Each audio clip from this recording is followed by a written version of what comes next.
Capítulo 43. Este es el infierno, piensa Clever. Van. Los mosquetes no pueden disparar en ráfaga. Sin embargo, el sonido constante de disparos se debe a que las armas se disparan secuencialmente desde diferentes lugares. Las personas vivas se convierten en cadáveres al ser alcanzadas por las balas. Todos son civiles desarmados, campesinos y sus familias que apenas portaban rastrillos. ¡Ja! Por favor, perdóneme. Usted también es cristiano, ¿no? Cállate. Somos el ejército revolucionario. Maldice a Jesucristo. Por favor, Virgen María. Ah. Esta es una escena de masacre que ocurre en el interior de Vendée. Este es Lucan, en la región sur de Vendée, cerca de L'Arechelle. Un lugar con un puerto conectado por canales que los rebeldes de Vendée una vez ocuparon y que el ejército gubernamental luego recuperó. Allí, el ejército revolucionario con sus uniformes azules estaba tomando represalias contra los campesinos sobrevivientes. Las guerras de esta época no tienen la Convención de Ginebra. En las guerras civiles, el terror de no saber quién es el enemigo se propaga entre los soldados. Pero incluso así, esto es demasiado. Incluso para el general de brigada Clever, quien ha vagado por campos de batalla extranjeros durante más de 20 años. En ese momento, un extraño grito llegó a los oídos de Clever. Vamos, desvístanse. Suban al barco. Esto es lo que ustedes le hicieron al ejército revolucionario. Nunca hicimos eso. Por favor, sálvenos. Nos desvestiremos, haremos todo lo que digan, pero al menos salven a este niño. Cállate. A lo lejos, sobre el canal, se podía ver gente siendo forzada a subir a un barco. Desnudos, niños, mujeres y hombres gritando son subidos al canal. Un soldado, mostrando los dientes con una expresión de odio, gritó. Reconozco tu cara. Tú eres quien pisoteó hasta la muerte a mi amigo cuando huía en la batalla de Chemillé. Antes de que Clever pudiera intervenir, el barco comenzó a hundirse. Habían subido a la gente a un barco que tenía agujeros desde el principio. Una mujer abrazando a su hijo gritó desgarradoramente. Ah, por favor, piedad. Pero todos estaban atados. La gente se hundió bajo el agua sin poder nadar adecuadamente. Un soldado arrojó una piedra sobre ellos como para rematar la situación. Clever, quien observaba atónito la escena desde lejos, preguntó apresuradamente. ¿Qué es eso, capitán? El capitán Jean Lechelle, quien guiaba a Clever, miró hacia allá y respondió con naturalidad. Es una ejecución por ahogamiento, Excelencia. ¿Quién ordenó tratar así a los rebeldes? Aunque los soldados exaltados sean inevitables. Es una medida preventiva contra el tifus, Excelencia. El capitán Lechelle respondió como si Clever estuviera exagerando. El tifus se está propagando en las prisiones, todos están aterrorizados. Es una situación inevitable. El tifus, una enfermedad infecciosa aguda que mata con fiebre alta y dolor abdominal. A finales de este siglo XVIII no hay cura específica ni vacuna.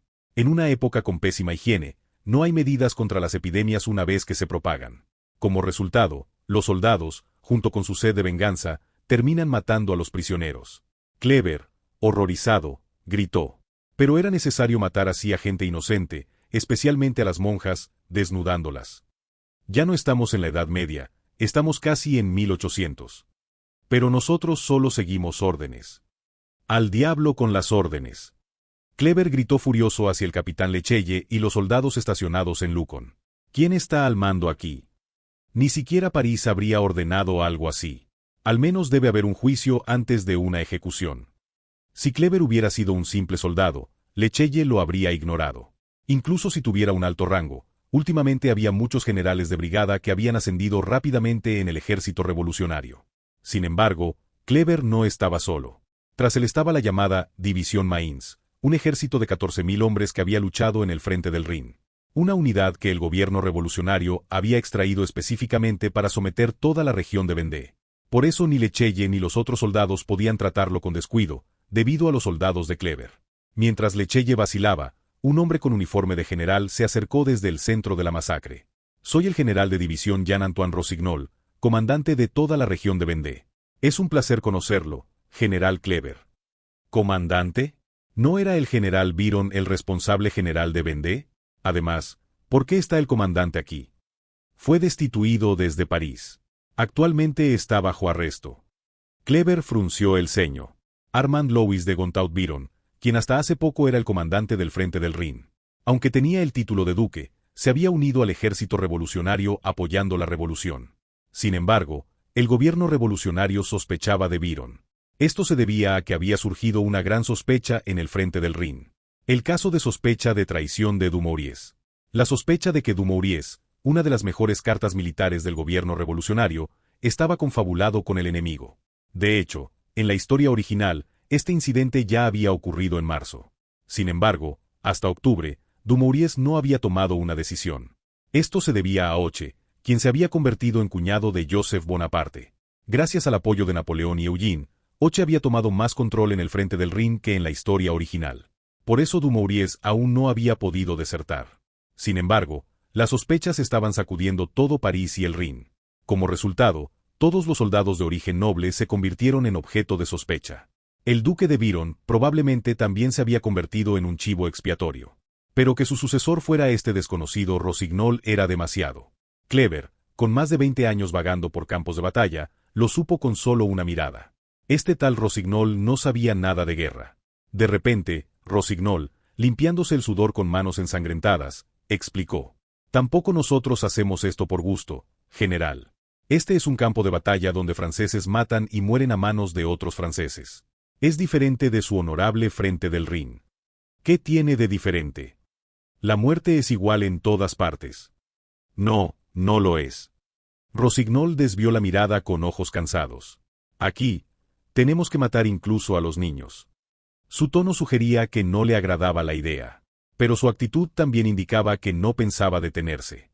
Al final de su mirada había niños y mujeres siendo arrastrados, y soldados apuntándoles con bayonetas. Mientras empujaban a la gente hacia un enorme barril de madera, un soldado gritó: «¡Adentro! Esa es una prensa. Cállate. Entra ya. O te mato con la bayoneta».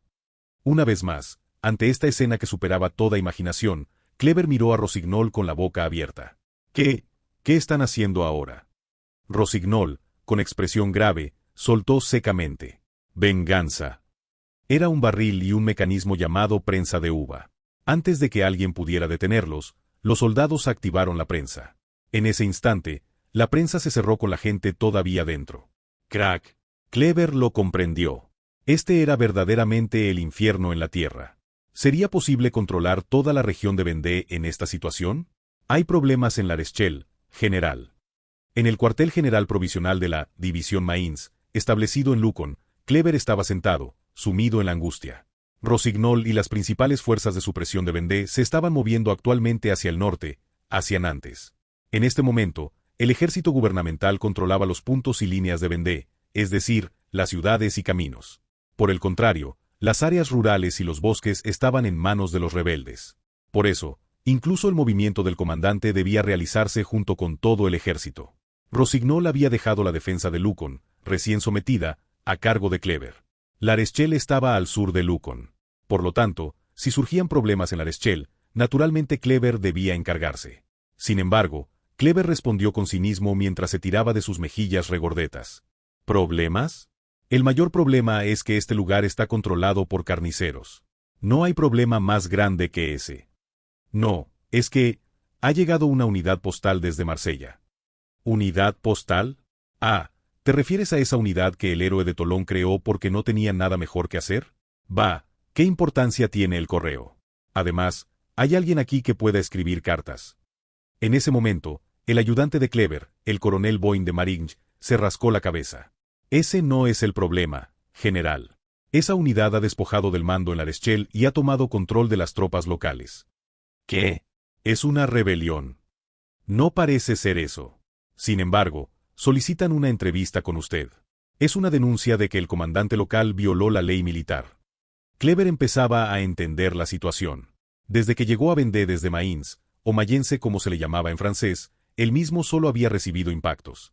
Quizás si hubiera tenido un poco más de valor cuando se encontró con Rossignol, Kleber podría haber iniciado una rebelión.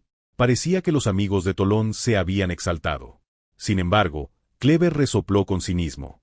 El comandante está violando la ley militar, ¿y eso qué importa? Los rechazamos.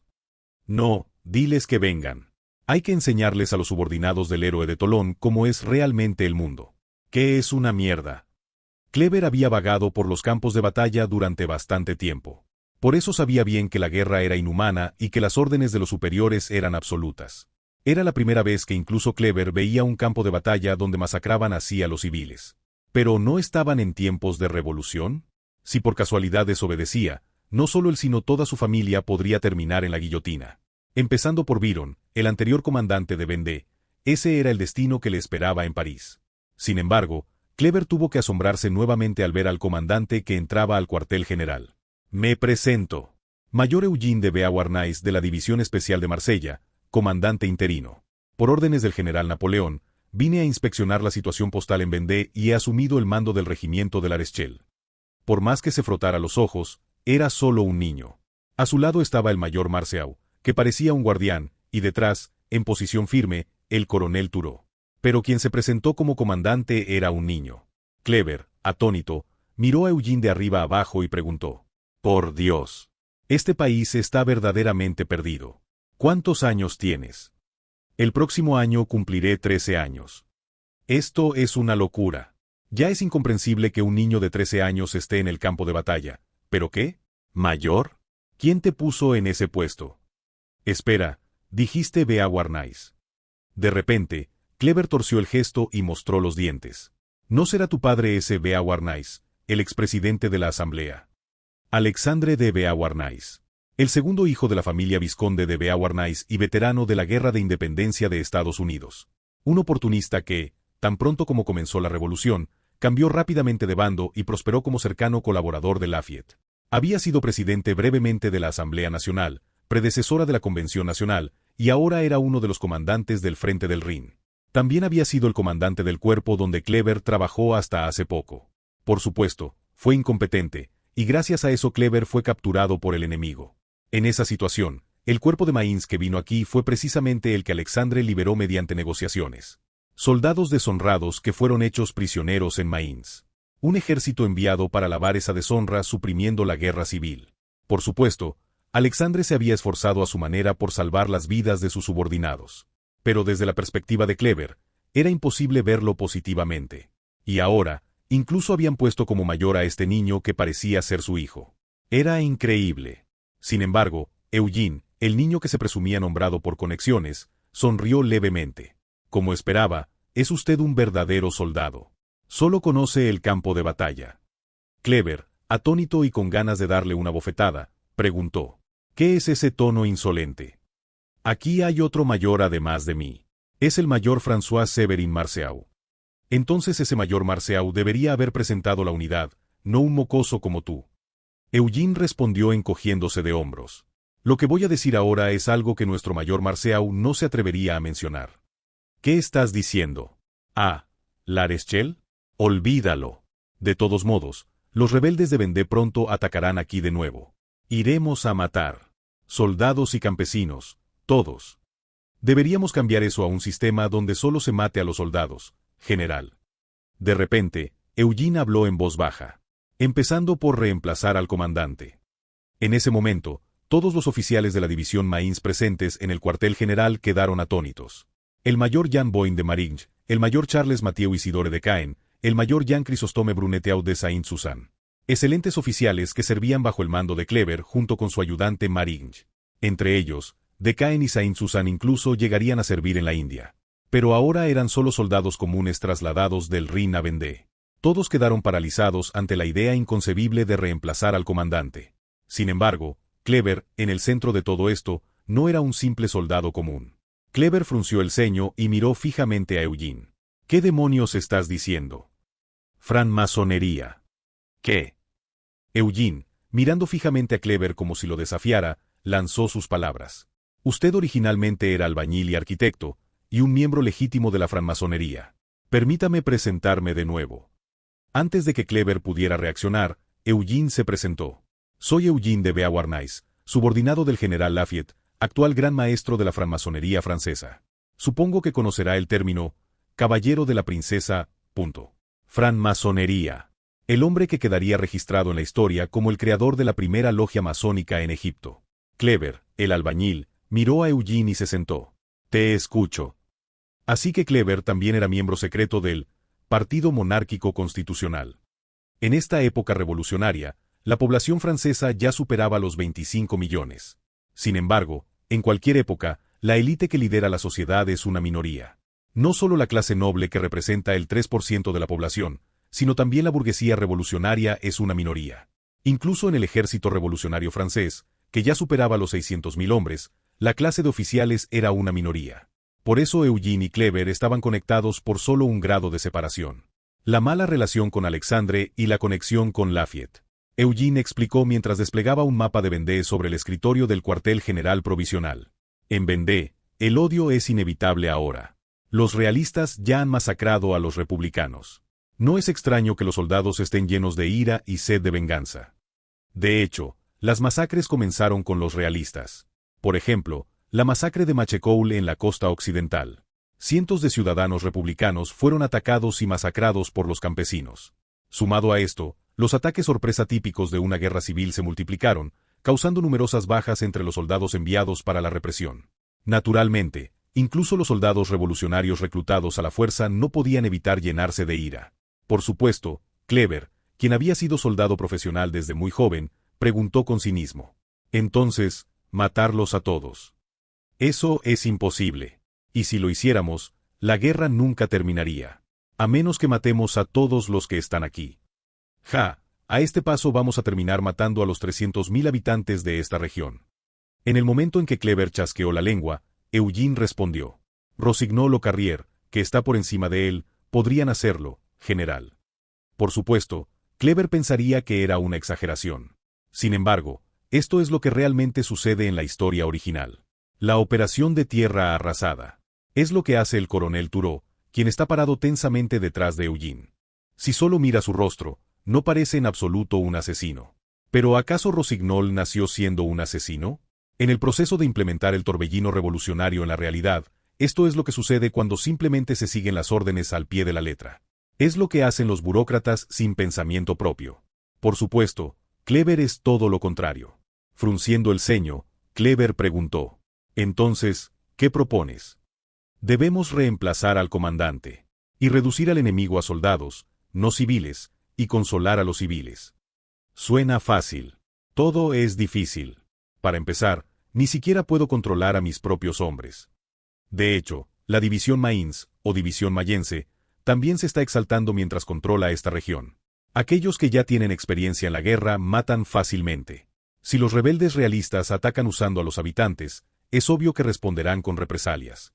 Eugene sonrió señalando Nantes, donde está el cuartel general, en el mapa.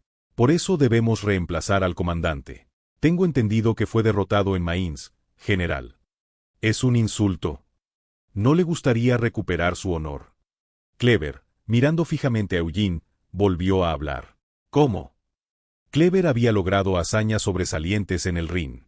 Por eso había sido promovido a general de brigada. Sin embargo, finalmente fue derrotado y capturado como prisionero, y como resultado fue enviado a este escenario de guerra civil en lugar del Rin. A un campo de batalla que cualquier soldado querría evitar. ¿Habría forma de recuperar su honor aquí? Aunque fuera cercano a Lafayette, Eugene frente a él era un niño que ni siquiera tenía 13 años. Sin embargo, Eugene sonrió con confianza. Reemplazar comandantes es mi especialidad, general. Si está decidido, lo cambiaré de inmediato. Usted no tiene nada que perder. De todas formas, Eugene pertenece al cuartel general de Marsella bajo Napoleón. Si surge algún problema, Napoleón asumirá la responsabilidad. Kleber no tendría problemas. Además, con conexiones tanto con Alexandre como con Lafayette, Eugene también podría salir bien parado. Este pensamiento movió a Kleber. Bien. Me haré cargo de este campo de batalla. Reemplaza al comandante. ¿Qué necesito preparar? Eugene respondió concisamente. Excelente.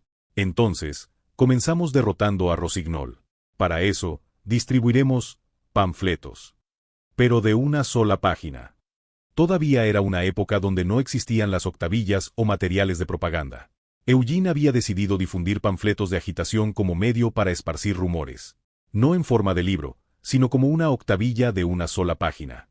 Aunque era una época sin siquiera telégrafo, los rumores siempre se propagan, incluso en el campo de batalla. ¿Qué es todo esto? Frente a numerosas imprentas, el ayudante Hippolyte preguntó con expresión atónita.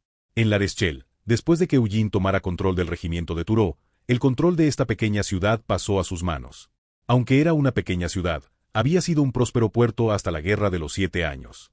Al menos existían imprentas, máquinas de vanguardia de la civilización europea del siglo XVIII. Por supuesto costaba dinero, pero en tiempos de guerra, el ejército suele requisar recursos civiles. Los habitantes de La Rochelle, prácticamente prisioneros, eran obligados a trabajar. Eugene, como un malvado financiero que los hacía trabajar forzosamente en lugar de matarlos, respondió: «Imprentas. No, eso ya lo sé. Pregunto qué están imprimiendo». Es simple. El rojo es propaganda, para distribuir en territorio enemigo, y el azul son boletines informativos para nuestras tropas. Propaganda, un término que originalmente significaba evangelización en latín. Este significado se transformaría más tarde en sinónimo de agitación y propaganda. Es decir, el término general para operaciones de información que mezclan hechos y rumores para agitar la opinión pública.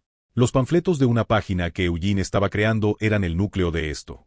En una época sin telégrafo, teléfono ni radio, la gente obtiene información a través del papel.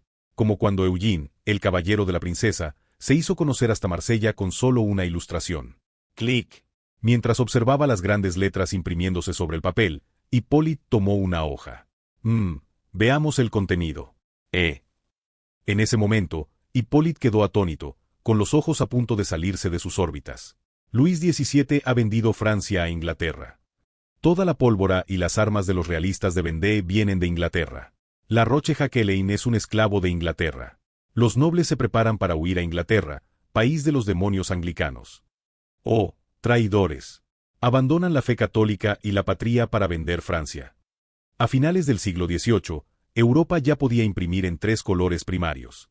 Por supuesto, no era una tecnología sencilla. Pero en una ciudad portuaria había imprentas capaces de imprimir en color e impresores capacitados. Solo que normalmente costaba mucho dinero. En lugar de pagar, lo que Eugene exigió a los impresores fue simple: imprimir un texto en rojo brillante y otro en azul brillante. El rojo era para difamar a los rebeldes de Vendée, el azul para propaganda entre las tropas revolucionarias. Es decir, la hoja de propaganda difamatoria de Vendée que Hippolyte estaba viendo tenía letras rojas brillantes. Aturdido por ver por primera vez una octavilla de propaganda, Hippolyte se tambaleó y preguntó: ¿qué es esto? ¿Qué va a hacer? Que los rebeldes de Vendée son traidores confabulados con Inglaterra. Es verdad. La ausencia de telégrafo, teléfono, radio y medios visuales significa que hay menos estímulos informativos. La gente de esta época se impresiona fuertemente solo con estas grandes letras. Eugene sonrió satisfecho al confirmar nuevamente este hecho. ¿De dónde más sacarían la pólvora? Bueno, no importa si no es verdad. Lo importante es que los campesinos lo crean. Normandía, Tolón y Vendée. Las regiones donde actualmente han surgido rebeliones realistas. Exceptuando Lyon, donde la rebelión surgió por sí sola, todas tienen en común que están en la costa. ¿Quién habría apoyado a los rebeldes?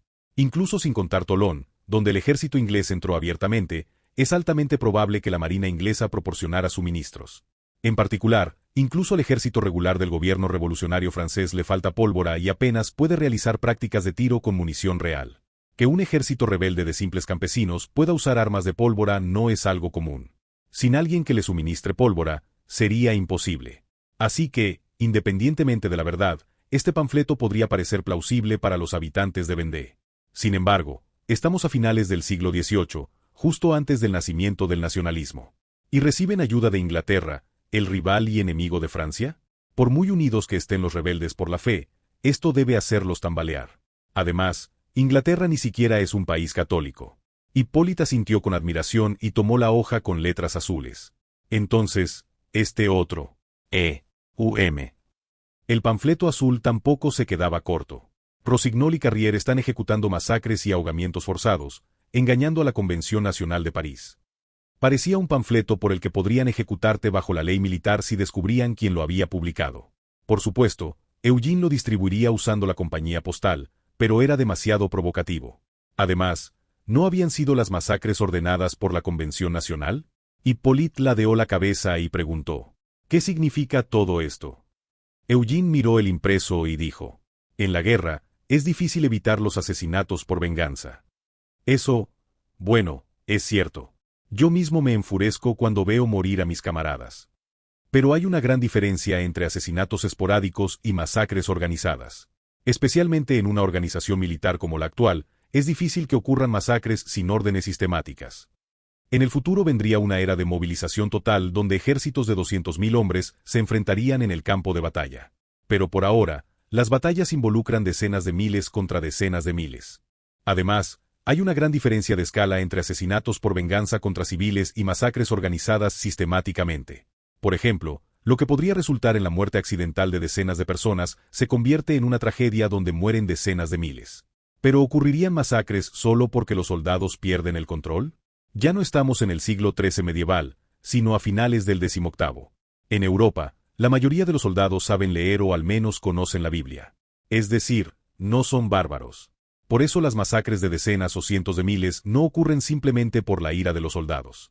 Son catástrofes creadas por un sistema militar organizado. Eugene miró de reojo a los impresores, aún aterrorizados, y dijo en voz baja.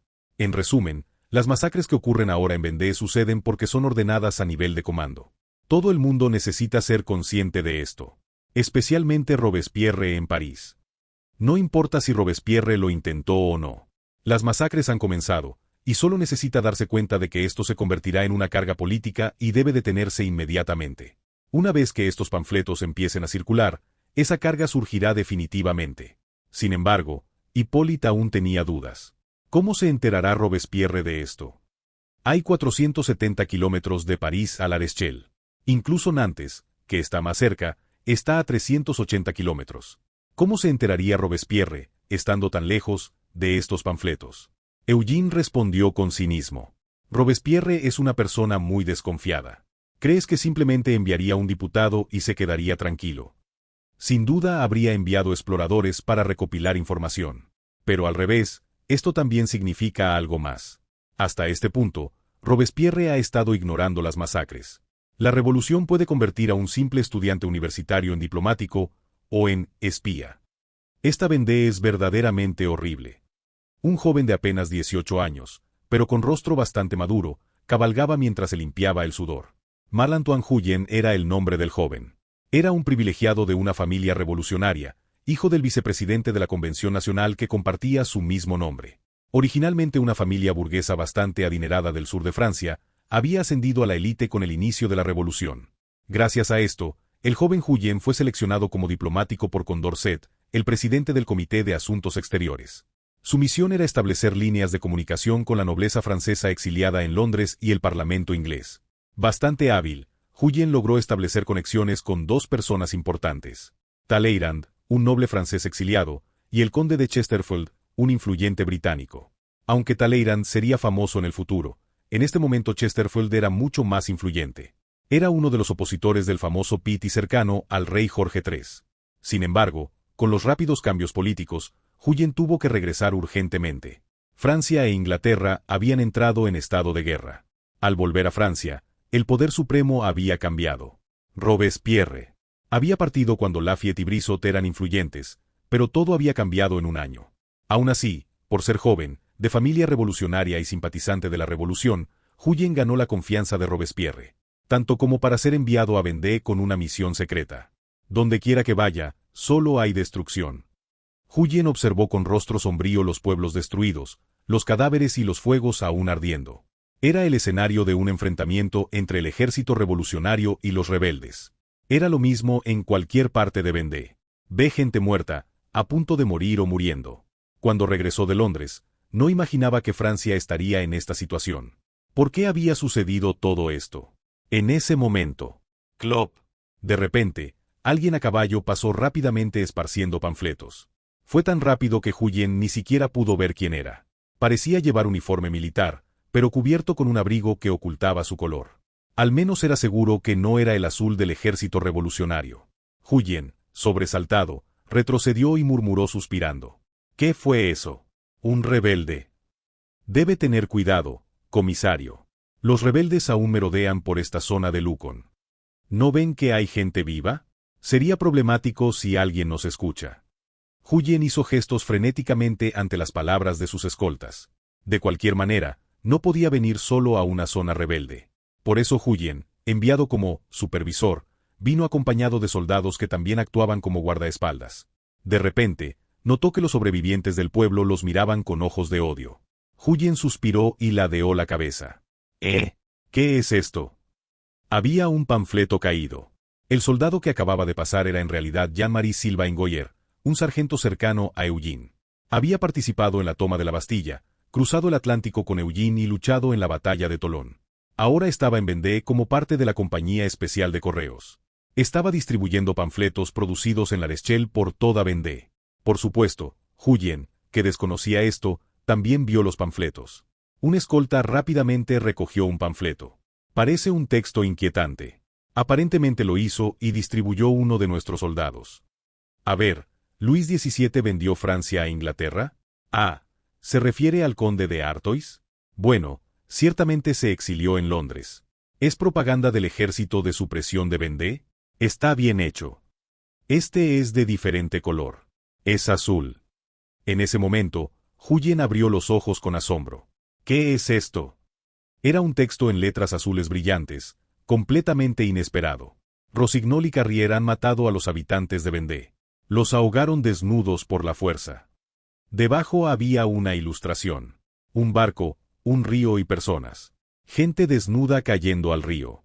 Una ilustración impresa tosca pero clara. Parece que los rebeldes están distribuyendo esto, comisario. El escolta le habló con cautela a Huyen. Pero Huyen, con el ceño fruncido, miraba fijamente el panfleto. De repente, sus ojos recorrieron el pueblo. Los habitantes de Vendée que lo miraban con odio entre las ruinas. Montones de cadáveres sin retirar. A lo lejos, en la orilla del río, se podía ver un barco destrozado flotando. Huyen se acercó a la orilla. Cadáveres putrefactos flotaban en el río. Comisario, esto. El panfleto dice la verdad. Podría ser propaganda rebelde. Aunque el escolta habló apresuradamente, Huyen negó con la cabeza. Huyen tenía una sola misión secreta. Vigilar a Carrier, el representante enviado para supervisar al ejército de supresión de Vendée. Esta era la misión secreta que Robespierre le había confiado a Huyen. El joven Huyen había grabado profundamente esta misión en su corazón. Eso no es lo importante. Lo importante es que esta masacre está ocurriendo ahora. Ahora París se enteraría de estas masacres. Originalmente, la propaganda y agitación son mucho más fáciles de hacer entre las propias tropas que contra el enemigo. ¿Qué diablos es esto? ¿Quién está distribuyendo estas cosas? Nantes, una ciudad portuaria en el extremo norte de Vendée que una vez estuvo en la vanguardia del comercio de esclavos. Ahora albergaba el cuartel general provisional del Ejército Revolucionario para la supresión de Vendée. Esto también significa que esta ciudad era el centro de las masacres que ocurrían en Vendée. El responsable de ordenar las masacres también estaba en Nantes. Jean-Baptiste Carrier, el representante enviado por la Convención Nacional para supervisar al ejército de supresión de Vendée, gritaba. En sus manos sostenía un documento con letras azules brillantes. Era natural que estuviera furioso, ya que el documento lo atacaba directamente. El comandante Kleber de la división Mainz, el coronel Turó del regimiento de La Rochelle y el capitán Desmarets, quien había reportado el documento, exclamaron con rostros sorprendidos. Sin duda son los enemigos quienes lo están distribuyendo, comandante. Estos nobles realistas son verdaderamente increíbles. Incluso yo, Turó, nunca había visto algo así. Pensaba que estas cosas solo se hacían en periódicos. Es sorprendente. ¿Quién habrá pensado en algo tan asombroso, no, tan atroz? Por supuesto, ellos mismos eran los responsables de distribuir secretamente estos panfletos en Nantes al amanecer. Entre los comandantes militares que fingían ignorancia, el comandante Rossignol apretó el panfleto. Era solo una hoja de propaganda. Pero ¿qué pasaría si esta hoja llegara a París? De repente, Carrier gritó junto a Rossignol. Y además, ¿qué es esta ilustración? Esto no es obra de cualquiera, sino de un profesional. Era la ilustración de la masacre por ahogamiento. Aunque era un dibujo tosco y apresurado, mostraba claramente la escena de soldados revolucionarios masacrando civiles. Rossignol sintió indignación al ver este dibujo. ¿No fueron inicialmente los habitantes de Vendée quienes primero emboscaron y mataron a los soldados revolucionarios? ¿Por qué habrían omitido todo ese contenido? Por supuesto, Rossignol había olvidado el hecho de que los rebeldes de Vendée no masacraban sistemáticamente a los prisioneros. De repente, el diputado Carrier agarró a Rossignol, quien estaba sumido en sus pensamientos. En esta situación, matémoslos a todos. Rossignol preguntó sorprendido. Diputado Carrier, ¿qué está diciendo? ¿No es todo esto un problema porque hay prisioneros que pueden testificar? Si los matamos a todos, ¿quién va a testificar? ¿Cómo puede decir algo así? Incluso Rossignol, quien había masacrado a los bandidos rebeldes, replicó atónito cuando Carrier gritó: ¿O prefiere que muramos todos? El rostro de Rossignol palideció. De hecho, Turó, Desmarets y los demás generales en el cuartel general estaban igual. François Westermann, amigo de Danton, René Lecomte, veterano de la Guerra de Independencia Americana, Jean L. Echelle, el victorioso comandante de la batalla de Lugon. Todos habían sido enviados a esta región, comandaban un ejército de supresión de más de 100.000 hombres, y habían participado en las masacres. Ya fuera directamente o por omisión, todos eran cómplices. En ese momento, alguien habló desde un rincón del cuartel general. Debemos luchar. Carrier ladeó la cabeza ante el rostro desconocido. ¿Y tú quién eres? Mayor François Marceau, comandante de la División Especial Postal de Marsella, destacamento enviado. Ah, ¿el que Bonaparte dijo que enviaría? Bueno, parece que soy el único que tiene cartas que enviar aquí. ¿Podrías enviar una a París? Diciendo que Vendée se está estabilizando, y que todos los bandidos morirán. Carrier respondió con sarcasmo. Las risas burlonas se extendieron por el cuartel general. Era ridículo tener una unidad postal en Vendée, donde solo había muerte y matanza. Ni siquiera había tiempo para enviar correo militar. Además, para evitar que se filtrara la información sobre las masacres, tendrían que censurar todo el correo. Por eso todos pensaban que Bonaparte había enviado una unidad inútil. Sin embargo, Marceau dio un paso adelante y habló con firmeza. Si no capturamos a esos bandidos, estos panfletos llegarán a París, diputado. Bandidos era el término en clave para referirse a los rebeldes. Por supuesto, los bandidos que Carrier mataba eran todos los habitantes de Vendée, pero Marceau hablaba en sentido estricto. Los rebeldes antigubernamentales que habían iniciado una rebelión armada. Si los mataban, estos panfletos no se propagarían a París. Carrier frunció el ceño. ¿Qué quieres decir? Este es el método típico de los ingleses. Lo sé bien. Lo experimenté en Tolón. ¿Inglaterra? Ah, claro. De repente, Carrier aplaudió y exclamó: para esta escala, se necesita la movilización de un regimiento o división. Esto es claramente obra de los ingleses. Kleber, Turó y Desmarets apartaron la mirada, sintiéndose algo culpables. El análisis de Carrier era preciso. Solo que el responsable de movilizar ese regimiento era Eugene, quien había tomado el control del regimiento de La Rochelle. Sin embargo, Carrier, ya sumido en su convicción, ni siquiera sospechaba de sus propias tropas. Además, el diputado Carrier tenía experiencia directa con operaciones de inteligencia inglesas. Vi bastante cuando trabajaba bajo el duque de Orleans. ¿Qué vio exactamente? Los fondos, las estafas, los métodos de los ingleses. El duque intentó usar todo eso para derrocar este país. Bueno, nuestros grandes camaradas revolucionarios lo impidieron todo. Ja, ja, ja. Carrier, antiguo subordinado del duque de Orleans, rió a carcajadas mientras hablaba con Marceau. Era una historia de cuando el duque de Orleans aún era patrocinador de la revolución. El ahora republicano convertido que masacraba realistas, Carrier, de repente se volvió hacia Rossignol. Bien, comandante Rossignol. Destruya a los enemigos. Lancemos un ataque total contra los realistas. Solo la victoria. Esa es nuestra única forma de sobrevivir. ¿Qué? Pero no es algo fácil. Primero, como las defensas enemigas son sólidas, debemos destruir sus puntos fuertes uno por uno. Por eso estamos ejecutando rebeldes ahora. Comandante.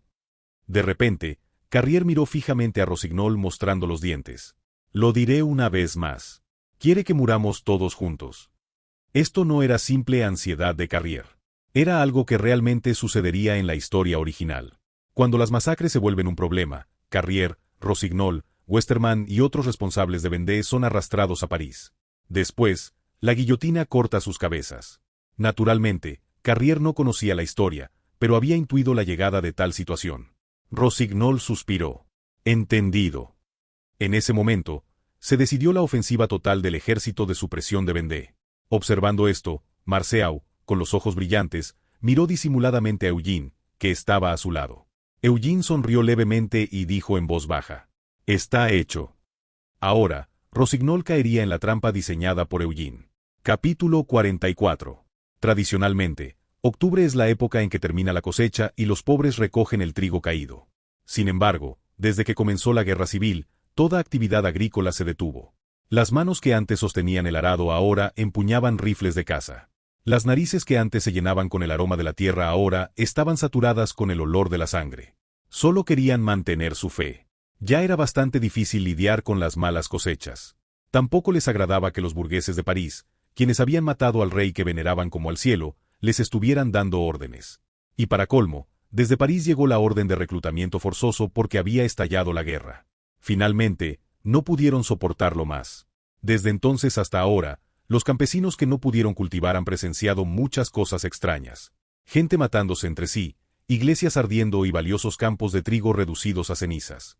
Y hoy, en sus manos sostenían otro objeto extraño, un panfleto nunca antes visto. ¿Qué diablos significa esto? Jack, el campesino, sabe leer. En una época de alto analfabetismo, saber leer es motivo de orgullo.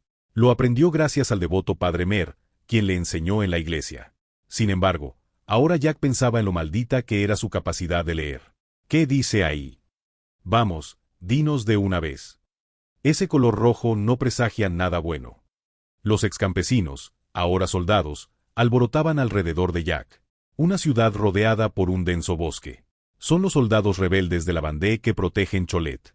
Se autodenominaban con orgullo el Ejército Real Católico. Alguien había distribuido al amanecer por todo Cholet un panfleto con letras escarlata. Jack gritó mientras se apresuraba a esconder el panfleto. Ah, son palabras malvadas. Es una blasfemia. Malditos traidores. Aquí, los rebeldes que protegen Cholet son todos devotos católicos. Cuando estalló la revolución por primera vez, los campesinos que se convirtieron en soldados rebeldes la recibieron con agrado. Fue por la abolición del diezmo. Sin embargo, el gobierno revolucionario impuso nuevos impuestos alegando dificultades financieras. Además, persiguieron a los clérigos no juramentados por negarse a hacer el juramento de lealtad al Estado. Y cuando comenzó la guerra exterior, se emitió una orden de movilización de 300.000 hombres. En este proceso, quienes guiaron a los campesinos fueron la nobleza y el clero. Naturalmente, los campesinos, siendo devotos creyentes, retrocedieron horrorizados ante la mención de blasfemia. Ah, esos traidores. No son más que blasfemos. Oh, Virgen María. Maldice a nuestros enemigos y bendícenos. ¿Está seguro el cañón María? Tendremos que dispararlo contra esos bastardos cuando vengan. Son tan devotos que incluso nombraron a los cañones capturados del ejército gubernamental en honor a la Virgen María. Tienen un total de 14 cañones. Han sido armas útiles en la lucha contra las fuerzas de represión del gobierno revolucionario. Pero hay un problema. Lamentablemente nos quedamos sin pólvora, hermanos. De repente, apareció un sacerdote de edad avanzada frente a los soldados que custodiaban las afueras de Cholet. Los soldados campesinos se quitaron los sombreros en señal de respeto. Una muestra de reverencia hacia el clero que ya no se ve en París. Jack, en particular, conoce bien al sacerdote que guiaba su aldea. Padre Mer. No se preocupen demasiado. Nuestros camaradas que se exiliaron en el extranjero pronto traerán más pólvora. Sobre esos camaradas exiliados. De repente, Jack le preguntó al padre Mer. No serán los amigos que están en Inglaterra, ¿verdad, padre? La Vendée es una región rural. Si fuera la época medieval, quizás hubiera sido simple luchar con campesinos armados solo con espadas y lanzas. Pero a finales del siglo XVIII, las armas de pólvora ya dominan el campo de batalla. Incluso en Toulon, lo que finalmente decidió la guerra fue el fuego cruzado. En otras palabras, en una zona rural como la Vendée, es extremadamente difícil producir pólvora. Hay que importarla del exterior, pero no hay quien suministre pólvora a una zona controlada por rebeldes. Había dejado ese tema a los altos mandos, pero hoy de repente le surgió la duda. El padre Henry Mer miró fijamente a Jack y negó con la cabeza. Bueno, tal vez. Pero ¿qué importancia tiene eso? Es que, aunque hayan ido a Inglaterra, no importa siempre que mantengan su fe y lealtad a la corona. De repente, Mer sonrió mientras miraba hacia el cuartel general del Ejército Real Católico, provisional en el centro de Cholet. Igual que nuestro nuevo comandante en jefe, aunque sea joven, nos guía bien porque es devoto. Jack no pudo preguntarle si esto no era simplemente porque todos los líderes anteriores habían muerto. La expresión del padre Mer rebosaba tanta confianza. Esforzándose por sonreír, Jack asintió. Así es, padre. El padre Mer se alejó para consolar a otros soldados. Observándolo, Jack miró a su alrededor. Contrabandistas, pastores, granjeros, porteros, ladrones. Estos son los que conforman la Legión de la Vendée. Todos tienen diferentes pensamientos, hay pecadores, y puede que haya malvados. Pero están unidos por su fe, lealtad a la corona y patriotismo por su país. Al menos eso había pensado hasta ahora. Jack murmuró, todos unidos como uno solo. De repente, arrugó el panfleto en su bolsillo. El panfleto con letras rojas. El contenido es muy simple. Dice que los rebeldes de la Vendée se han aliado con Inglaterra. Inglaterra, el país que desde niño le habían enseñado que era el enemigo. ¿No le había dicho el padre Mer cuando Jack era pequeño? Que Inglaterra había traicionado al catolicismo, había atacado a Francia en la Guerra de los 7 años, y que era el enemigo con quien una vez libraron la Guerra de los 100 años.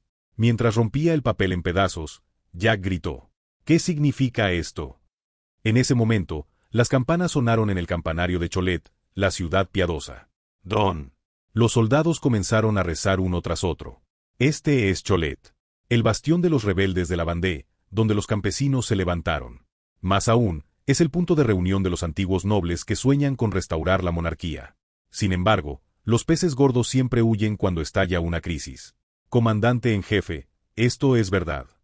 Los que no logran escapar suelen ser los menos astutos. Como el joven que ahora está sentado con rostro agotado en el asiento principal del cuartel general. El comandante en jefe del Ejército Real Católico, de la Vendée, Henry de la Roche-Jacquelin, negó con la cabeza mientras miraba el panfleto que le entregó su subordinado. ¿Cree en esto, Forestier? La unidad postal de Eugene era bastante valiente y bastante competente. Después de todo, los panfletos se habían distribuido hasta Cholet, el cuartel general de los rebeldes realistas de la Vendée. Cientos de panfletos de propaganda escarlata se habían esparcido cerca de Cholet, ubicada en el interior profundo de la región de la Vendée.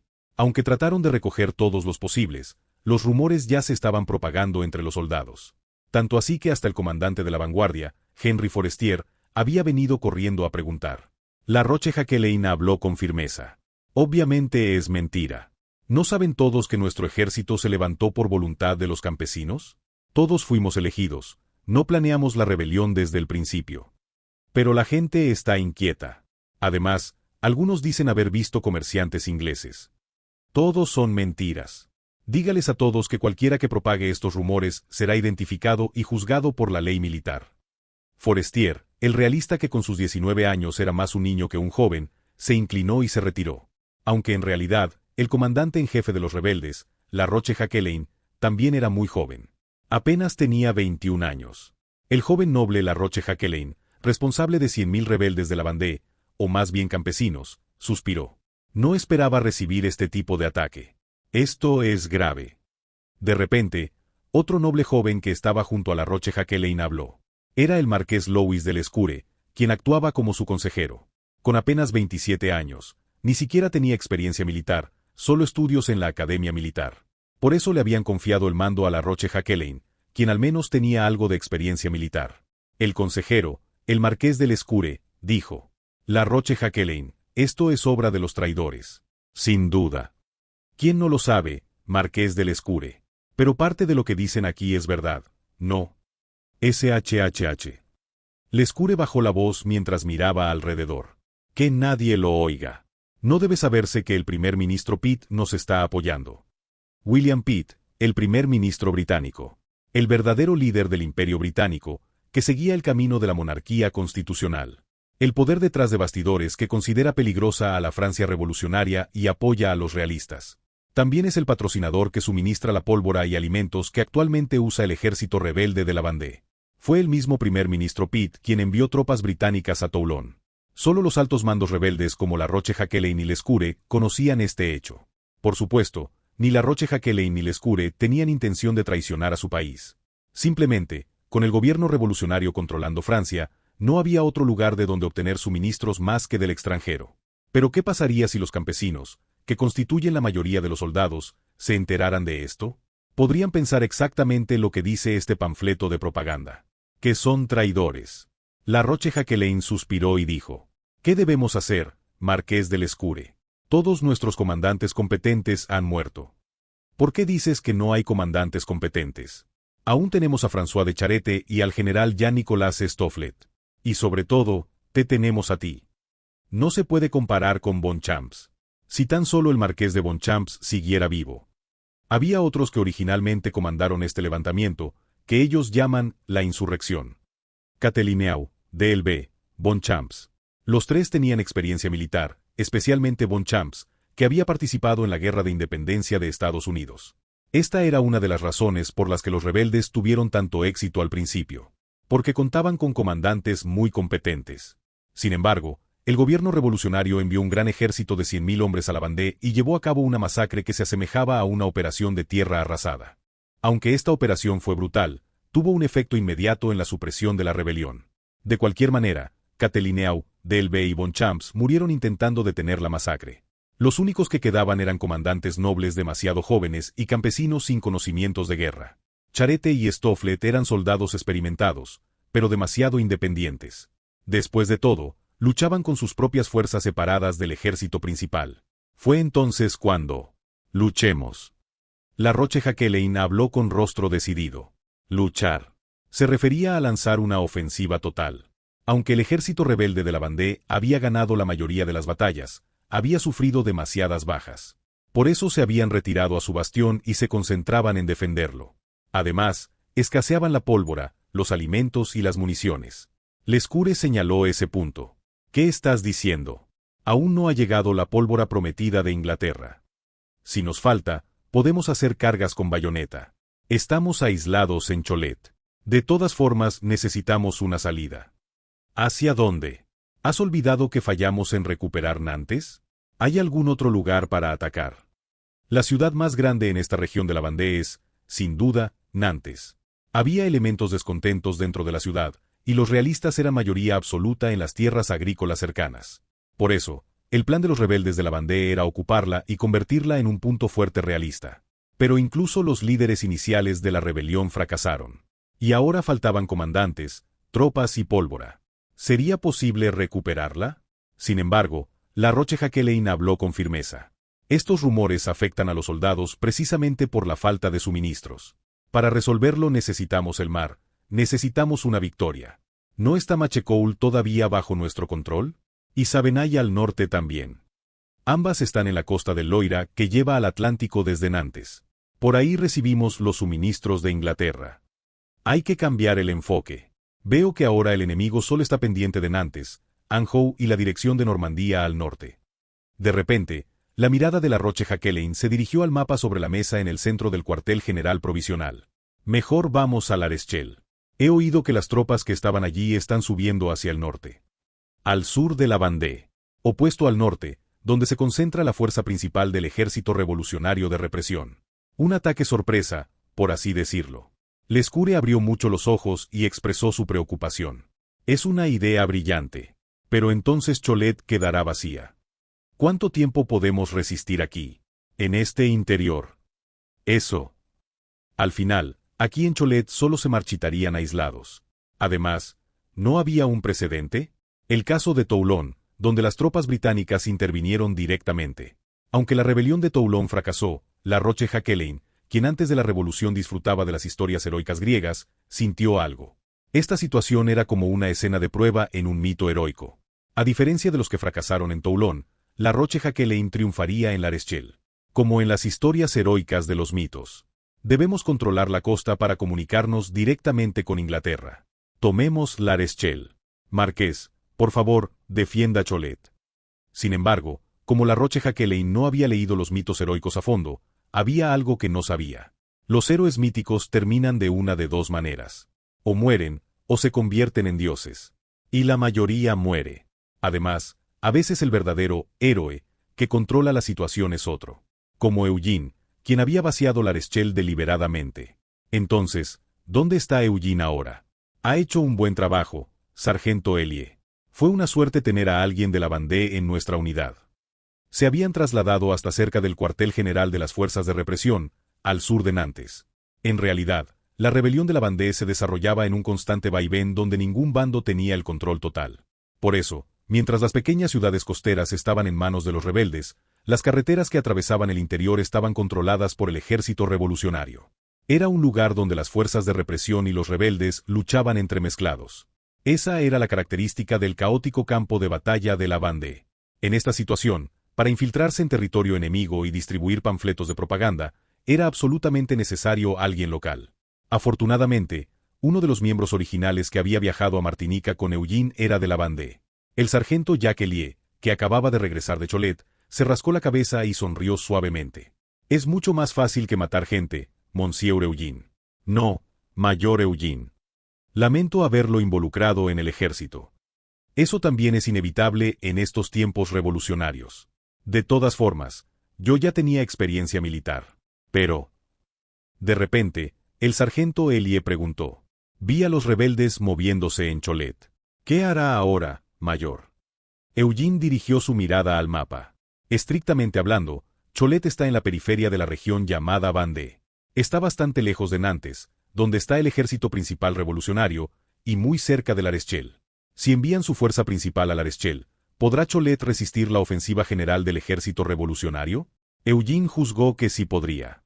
Porque en la historia original, el ejército revolucionario apenas pudo ocupar Cholet después de una preparación más minuciosa. Solo después de que Rossignol fuera expulsado. Por lo tanto, la ofensiva general dirigida ahora por Rossignol tiene una alta probabilidad de fracasar. Bajo esta premisa, Eugene afirmó: «Entregaremos Lareschel y cambiaremos al comandante.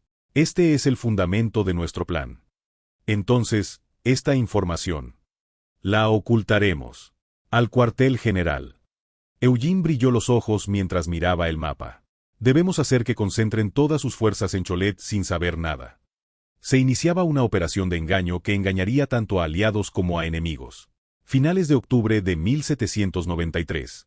Comenzaba la ofensiva general revolucionaria sobre Cholet y el ataque rebelde a Lareschel. Dice el refrán que una rata acorralada muerde hasta al gato. «Vamos a Cholet. Tomaremos su bastión». Originalmente, el ejército revolucionario de represión de la Vendée venía sufriendo derrotas día tras día. Por eso la ofensiva general había sido pasiva, concentrándose en destruir los puntos fuertes rebeldes. Al final, incluso la masacre fue parte de esta devastación de bases. Sin embargo, el ejército revolucionario de la Vendée, con suficientes tropas, recursos y sed de sangre, se vio acorralado de manera inesperada. La presión de que las noticias de la masacre pudieran llegar a París. Esto fue lo que movió al ejército revolucionario de la Vendée. Los llevó a marchar directamente sobre Cholet, el bastión rebelde. Bajo el mando del comandante Rossignol, las fuerzas de represión de la Vendée comenzaron a avanzar hacia el sur al unísono. Entre ellas, en la retaguardia, estaban las unidades no principales. Naturalmente, la Compañía Especial Postal de Marsella, conocida como la Compañía Eugene, era una de ellas. Mientras Eugene cabalgaba en su pony en el centro.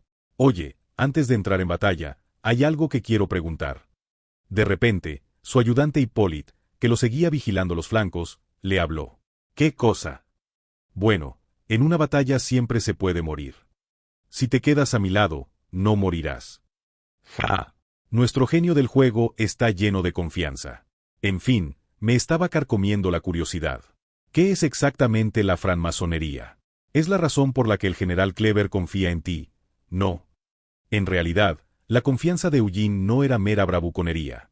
Después de todo, cuando enfrentaba un peligro mortal, los caracteres plateados aparecían ante sus ojos. Era un misterio atribuible a la providencia del trascendente que había reencarnado a Eugene en esta época. Desde ese punto de vista, Eugene podía entender por qué la gente de la Vendée se rebeló cuando tocaron sus iglesias. Más aún, podía comprender la fuerte unión de la francmasonería. Después de todo, era un club que veneraba la verdad como a un ser trascendente. Eugene respondió concisamente. «¿De qué hablas? Es un club público». Era un club social exclusivo que trataba ideas muy subversivas.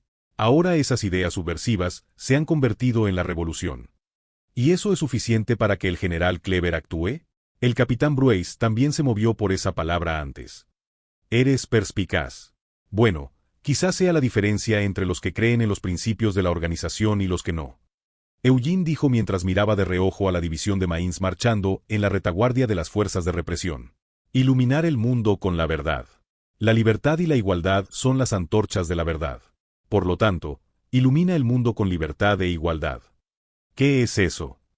Es un resumen aproximado de los principios masónicos. Bueno, como fue creado en Inglaterra, originalmente. En la historia moderna original, la francmasonería se convirtió en un semillero de teorías conspirativas.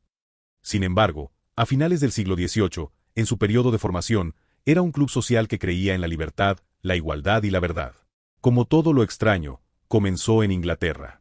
Intelectuales ingleses se unieron a una sociedad secreta derivada del gremio de albañiles, y la transformaron en un club para debatir sobre la libertad.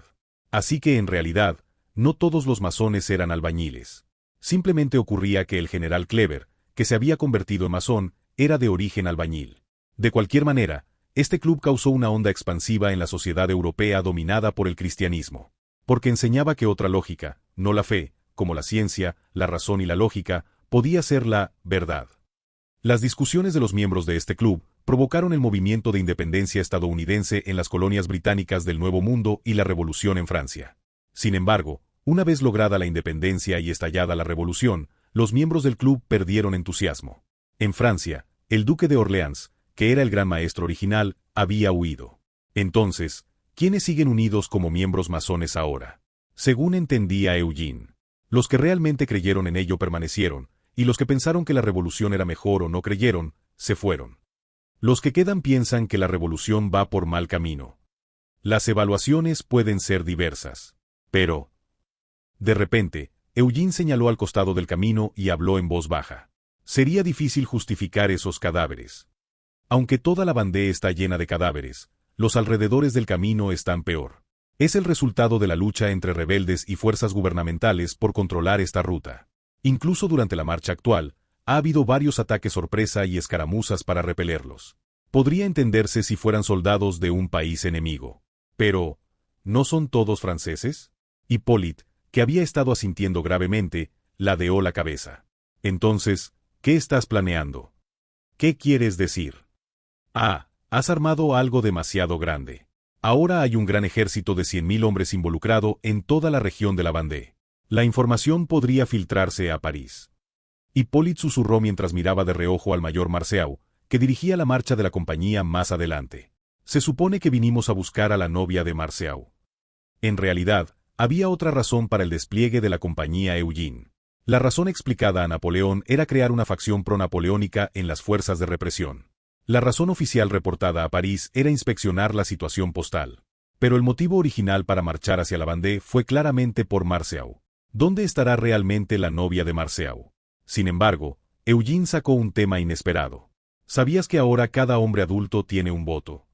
¿Y eso qué clase de cosa extraña es? Yo también tenía un voto. Simplemente no votaste. La mayoría de los hombres mayores de 20 años tienen derecho a voto. La Convención Nacional redujo considerablemente el requisito de propiedad. Originalmente, justo después de la Revolución, la Asamblea Nacional limitó la ciudadanía a los ciudadanos activos. Estos ciudadanos activos debían ser hombres y tener cierta cantidad de propiedades. De aproximadamente 7 millones de hombres mayores de 19 años, 3 millones fueron excluidos. Más aún, solo alrededor de 500.000 podían votar realmente. Quien cambió esto fue Robespierre. Robespierre aprovechó el momento de agitación política, cuando el rey se suicidó, para imponer el llamado sufragio universal. Como resultado, se redujo el requisito de propiedad, otorgando el derecho al voto a 3 millones de personas sin propiedades. Se celebraron elecciones con la participación de nada menos que 1.8 millones de personas, y de estas elecciones nació la Convención Nacional. Actualmente es el máximo órgano de poder en Francia, centrado en París. Sin embargo, quienes los eligen son los votantes, es decir, los ciudadanos. Los diputados tienen un mandato de 2 años. Como la Convención Nacional comenzó un poco antes que en la historia original en 1792, debe haber nuevas elecciones en 1794. ¿Y qué pasaría si la Vendée es liberada para entonces? Justo cuando Hippolyte abrió mucho los ojos, Eugene sonrió y señaló.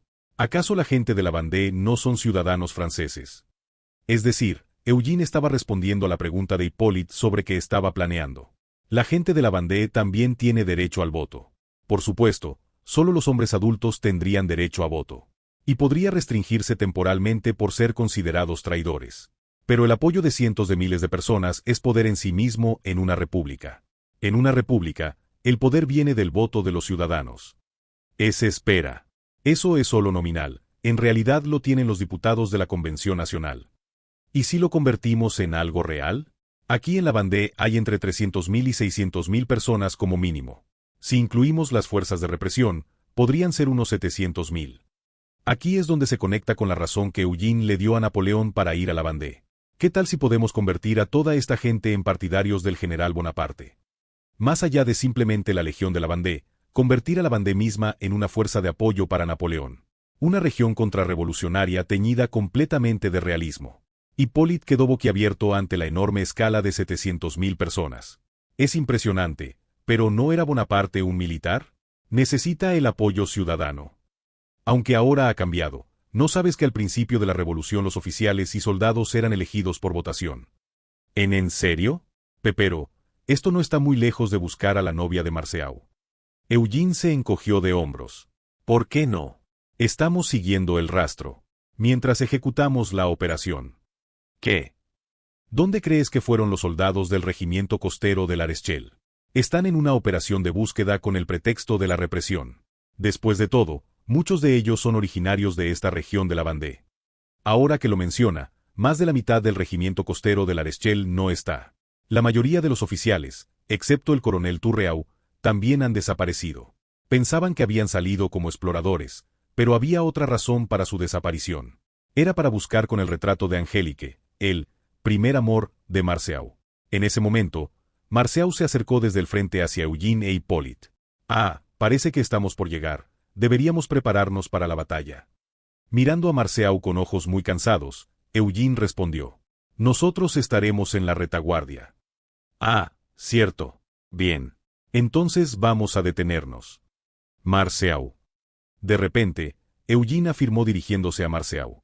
No se preocupe, espere. Mis apuestas no fallan. Y eso incluye la búsqueda de Angélique. Marceau miró fijamente a Eugene y sonrió levemente. Te creo. Pero antes que nada, soy un soldado. La defensa de la República viene antes que los sentimientos personales.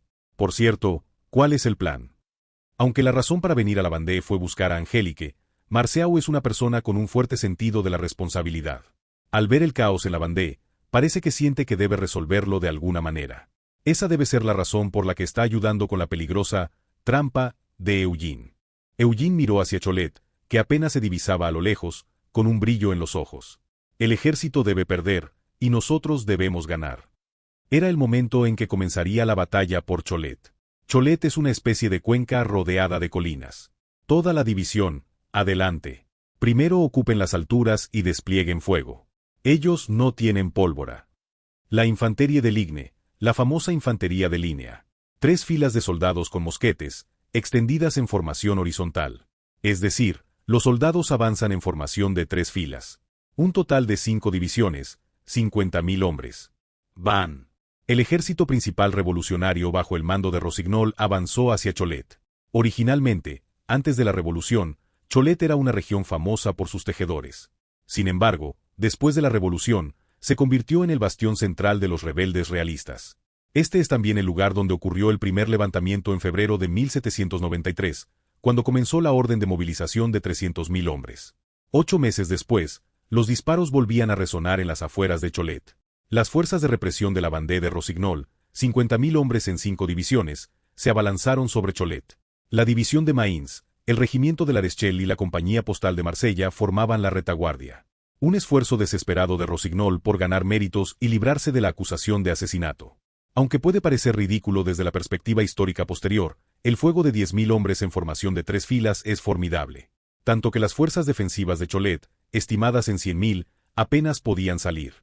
Rossignol, dirigiendo directamente la división principal desde el frente, gritó desde detrás de la formación. No debemos retroceder bajo ninguna circunstancia. Desde la izquierda se unieron las divisiones de Westermann, Leconte y Jean L. Chelle. Incluso sin contar la división de Maïns en la retaguardia, son 40.000 hombres. Aunque Cholet sea el lugar donde se han congregado 100.000 rebeldes de la Vendée, no es fácil hacerles frente. ¿Por qué? Por la cantidad de pólvora. Aunque el ejército revolucionario tampoco tiene pólvora en abundancia, tiene más que los rebeldes. Sin embargo, para aquellos que ya han visto las tácticas napoleónicas en Toulon, algo parece extraño. Incluso Hippolyte, que no es experto en tácticas, inclina la cabeza con confusión. ¿Qué pasa? ¿Por qué no pueden disparar los cañones? Debe faltar pólvora. Probablemente la estén ahorrando hasta acercarse a la ciudad. Pero esto es un campo de batalla. ¿Cómo se puede luchar con poca pólvora?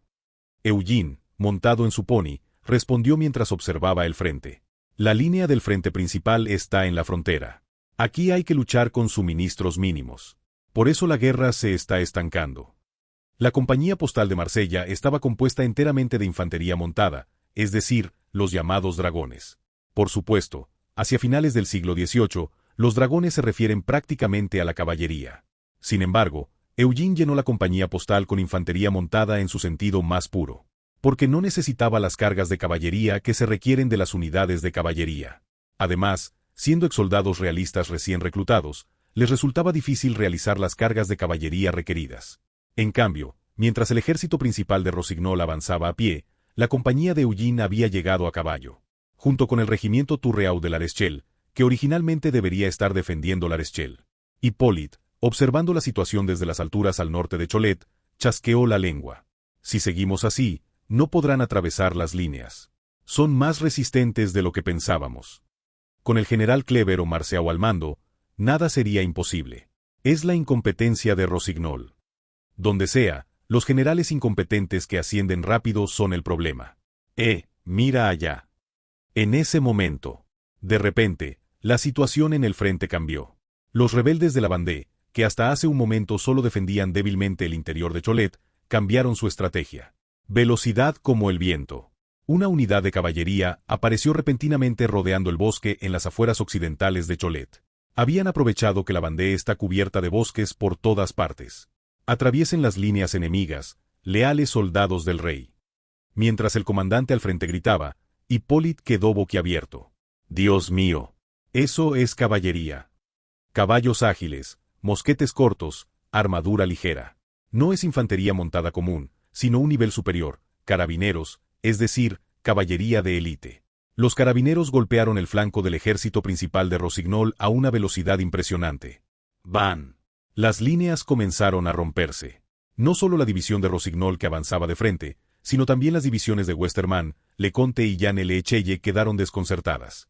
Este es el problema de la infantería de línea, la unidad con el mayor poder de fuego de la época. Debido a las características de la carga frontal del mosquete, la precisión es mayor disparando de pie. Por eso los fusileros deben cargar en línea recta, lo cual es un problema. Y naturalmente, al avanzar en formación horizontal, son vulnerables a los ataques laterales. Nadie imaginó que los rebeldes pudieran tener caballería. ¡Ah! Los gritos de los soldados atravesaron el cielo. A este paso, el ejército revolucionario se derrumbaría antes de que la división de Mainz pudiera unirse. En otras palabras, Rossignol era mucho más incompetente de lo que Eugene había previsto. A este paso, ¿qué trampa, ni qué nada? Vamos a morir todos. Justo cuando Hippolyte iba a chasquear la lengua, caracteres plateados brillaron frente a Eugene. Peligro, preparar contraataque de fuego rápido. Eugene frunció el ceño.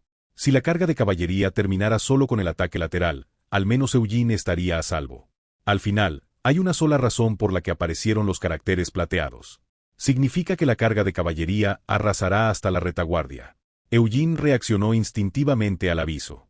¡Clic! Mientras desenfundaba su pistola a caballo, Eugene gritó.